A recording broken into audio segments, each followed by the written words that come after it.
Um dia de cada vez caminhando pela palavra de Deus com reflexão, propósito e vida real. Seja muito bem-vindo ao Bíblia 365 na prática. Hoje é o dia 96 da nossa jornada, dia 6 de abril, e seguindo nosso cronograma, os textos de hoje são Levítico 9, Salmos 10, Provérbios 24 e 1 Tessalonicenses capítulo 3. Abra o seu coração para aquilo que Deus deseja falar especificamente com você no seu tempo de secreto. Aos que estão firmes na leitura, talvez você começou animado, talvez já tenha sentido dificuldade, talvez sua mente já tenha tentado te tirar desse lugar. Mas continue, porque existe algo sendo gerado dentro de você. Mesmo que você não esteja sentindo, mesmo que pareça simples, cada dia, cada entrega está construindo algo eterno em você. Permaneça, continue, volte se precisar, mas não pare. E sem mais delongas, Levítico capítulo 9. Logo no início, vemos algo muito significativo. Arão oferece sacrifícios por si e pelo povo. Esse é um princípio importante e que nos dias de hoje não deveria ser negligenciado. Ninguém ministra diante de Deus sem antes tratar a própria vida. As nossas ferramentas de hoje em dia são através de orações, arrependimento, frutos de arrependimento. No texto de hoje é uma sequência de ofertas e cada oferta tinha um propósito específico. Quando Deus ordena, pegue um bezerro para oferta pelo pecado e um carneiro para o holocausto. O bezerro era para a expiação dos pecados, a remoção da culpa. O carneiro era uma entrega total a Deus, era uma consagração completa, pois era um holocausto. O bode era a substituição pelo pecado do povo. O boi e o cordeiro era a oferta pacífica de comunhão, restauração com Deus, e a dos cereais era de gratidão. Deus estava ensinando um caminho aqui. Primeiro vem o perdão, depois a entrega, depois a comunhão. Não existe comunhão sem perdão, sem consagração. E vem uma promessa poderosa. Isto é o que o Senhor ordenou que vocês fizessem, e a glória do Senhor aparecerá a vocês. A glória não aparece no emocional, mas se manifesta na obediência. Depois de tudo ser feito conforme Deus ordenou, Moisés e Arão entram na tenda, saem e abençoam o povo. E então a glória do Senhor aparece a todo o povo. E mais, isso é importante, o fogo sai da presença de Deus e consome o sacrifício. O fogo sair da presença de Deus e consumir o sacrifício que foi apresentado pelos sacerdotes significava que Deus aceitou o sacrifício. Deus confirmou o sacerdócio. Houve uma concordância dos céus com a terra. E a reação do povo já diz tudo. Houve gritos de alegria e eles se prostraram com o rosto em terra. Levítico 9 mostra que Deus estabelece um caminho para se aproximar dele. A expiação, ela era necessária por causa do pecado. A obediência, vemos aqui neste capítulo, que trouxe a manifestação da presença de Deus. Quando fazemos do jeito de Deus, a presença dele se manifesta. Partindo para Salmos capítulo 10, esse salmo vai falar ao seu coração. Ele começa com uma pergunta muito real e que nós já fizemos, com certeza, Deus. Por que, Senhor, te conservas longe? Por que está tão longe, Senhor? O salmista expressa algo que todos nós já sentimos em algum momento. A sensação de não estar sendo visto, ouvido ou guardado. Mas precisamos entender uma coisa de uma vez por todas. A fé não se baseia no que sentimos, mas no que é verdade. Deus continua presente, continua vendo, continua respondendo, mesmo quando não sentimos. Mas sabe, o salmista não esconde o que está sentindo, ele fala com Deus. E essa é a beleza do Evangelho. Isso é bíblico. Podemos levar nossos sentimentos a Deus. Ele filtra, ele trata e nos revela a verdade. O texto descreve também o comportamento do perverso. Ele vive com soberba, age como se Deus não existisse, oprime os fracos e parece prosperar. Essa é a mentira central do pecado. Achar que Deus não vê, que Deus não se importa ou que não vai agir. E isso pode confundir o coração de quem está olhando. Parece que o mal está vencendo, que não há justiça ou que Deus está distante. Mas o Salmo muda completamente o rumo. Ele diz: Tu, porém, tens visto. O Salmo não é sobre a ausência de Deus, é sobre a aparente demora da justiça divina. Mas saiba que Deus vê o sofrimento, conhece a dor e toma em suas mãos a causa.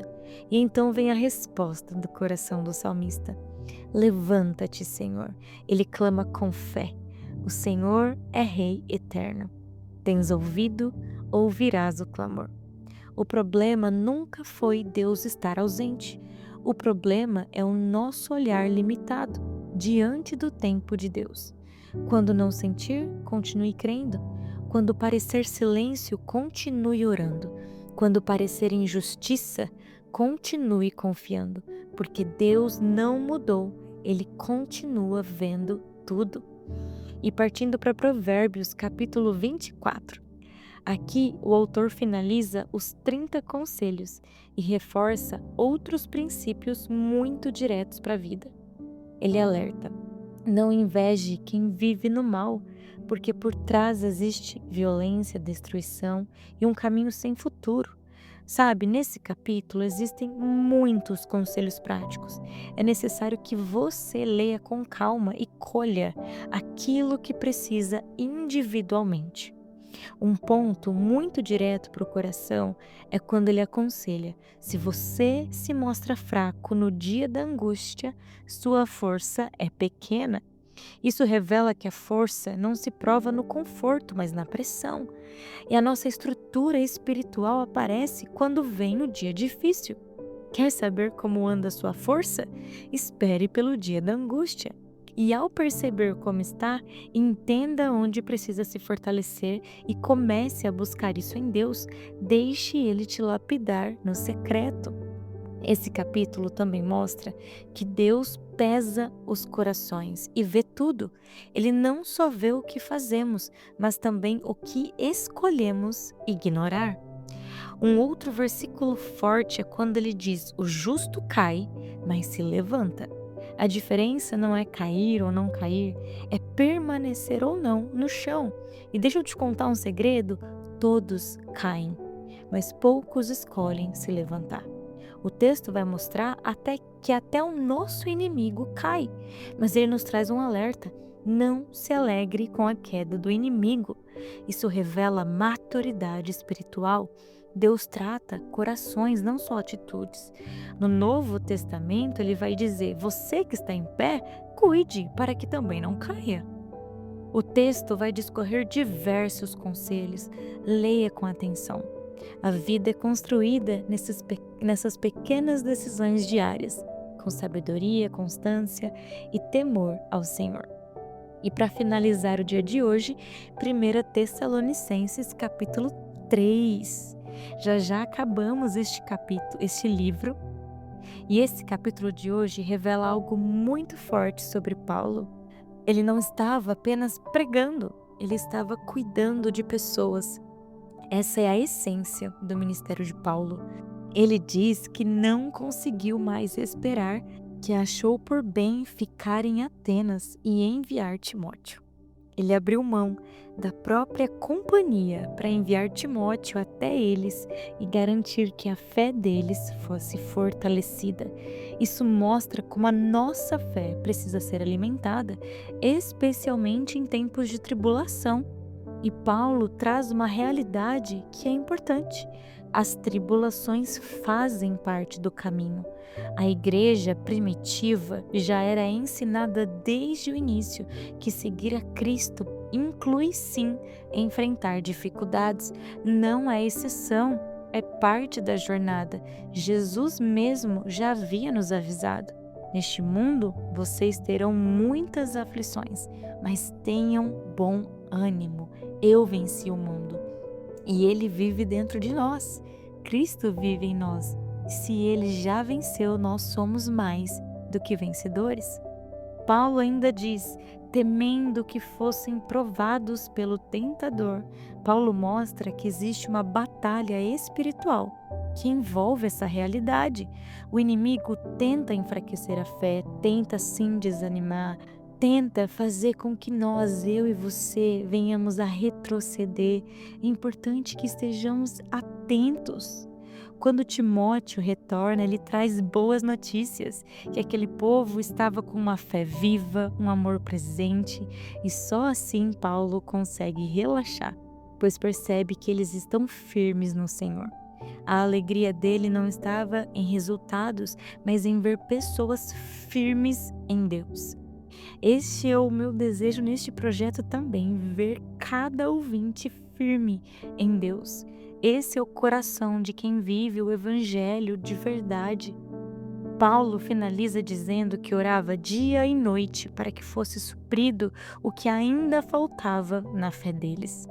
E então ele ora para que Deus prepare o caminho, que o amor de cada um aumente, e ele diz que vocês sejam fortalecidos em santidade na vinda de Jesus. O objetivo não é só viver bem aqui e agora, mas é estar pronto para o encontro com Cristo. Entenda, a nossa fé precisa ser fortalecida, o amor precisa crescer e o coração precisa ser preparado, porque estamos vivendo em direção à volta de Jesus. Esse é o nosso destino, estar diante de Jesus naquele grande dia, com o coração firme e preparado. Querido Deus, obrigada, Pai, pelo dia de hoje. Nos ensine a te obedecer, a fazer conforme o Senhor tem ordenado a nós. Nos dê coragem para obedecê-lo imediatamente e até o fim, Senhor. Fortaleça a nossa fé nos dias difíceis, nos ajude a permanecer firmes em Ti, que o nosso coração esteja alinhado, sentimentos, emoções, tudo diante da Tua presença, Pai. Que o nosso amor cresça cada dia mais, que os frutos sejam vistos em nossas vidas, que o nosso coração esteja firme em Ti, Pai. Em nome de Jesus nós oramos e Te agradecemos. Amém e amém. Que Deus te acompanhe hoje. Viva essa palavra na prática. Amanhã seguimos juntos no dia 97 da nossa leitura.